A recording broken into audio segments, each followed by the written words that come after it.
Hi guys, ayan, merienda time. Nagmerienda na ba kayo?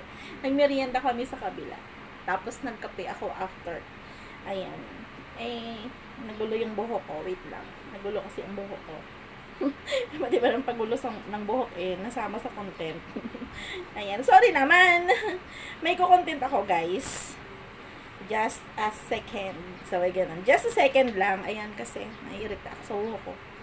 Kasi may mga lamok dito, kaya ako naiirita. Naiirita ako. Ayan, nagmimerienda kami sa kabila, guys. Kakwento ko na naman sa inyo. Story time! Charot. Nagmimerienda kami sa kabila. And yung isa kasama namin, dumating galing ng Pangasinan. I think Rosales. Rosales yata sila. So, naghahalo ako ng kape. Ay, hindi, may kape ako. Starring. Diba? Ayan. Nagkakape ako. So, black coffee ang tinitira ni Inday, guys. Sarap. Ayan. Tapos, dumating yung isang friend namin, isang kasama namin dito. May dala siyang, ang tawag nito sa Ilonggo, guys, sa Hiligay nun sa amin, sinamak.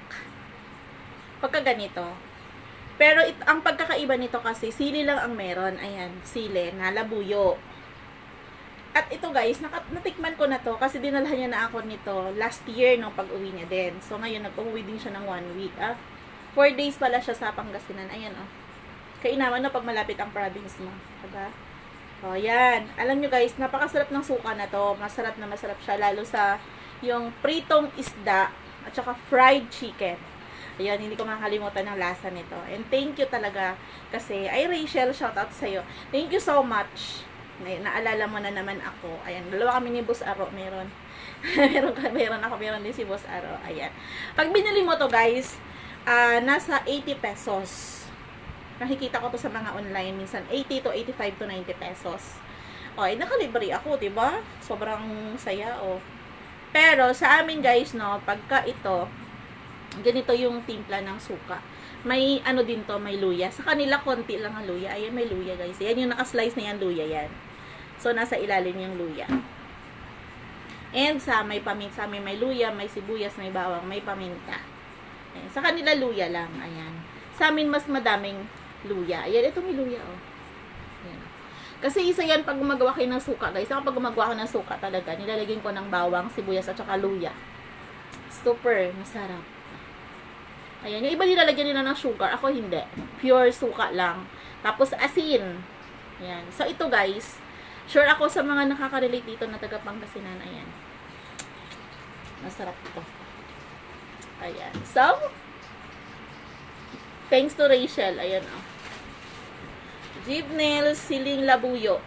Artem. Ano ba ibig sabihin ng Artem? Hindi ko rin alam. Anong Artem, kuya? Maasim? Artem. Artem. Aray. Aray, Artem. Ano yan? Salita Ilocano yan. Oo nga Ayan. Artem. Tsaka mawatan. Ayan. So, iyon. Ang brand niya po ay Jeep Nails. Ayan. Tapos, Siling Labuyo. Wala nakalagay na suka, no? Dapat dito may suka na may siling labuyo. Labuyo talaga guys ang ano niya, sili. As in, makikita mo naman yung ano niya. Tsaka maanghang talaga to. Maanghang yung pagkasuka niya. Pero kalmado lang. Kasi, green chili ang nilagay. May red pero konti lang. Ayan, So, ang dala niya kasi dalawa. Sabi niya, saan dito ang bet ko? Sabi ko yung buo ang sili. Kasi matagal masira pagka buo. Di ba Kuya Jules? Masarap ang buong sili dito kasi matagal masira. Matagal talaga siya. Tumatagal talaga siya. Sarap niya ito guys. Ayan. Alam nyo na, ang ulam ko mamaya, pritong tilapia. Tapos ito. Yun na yun.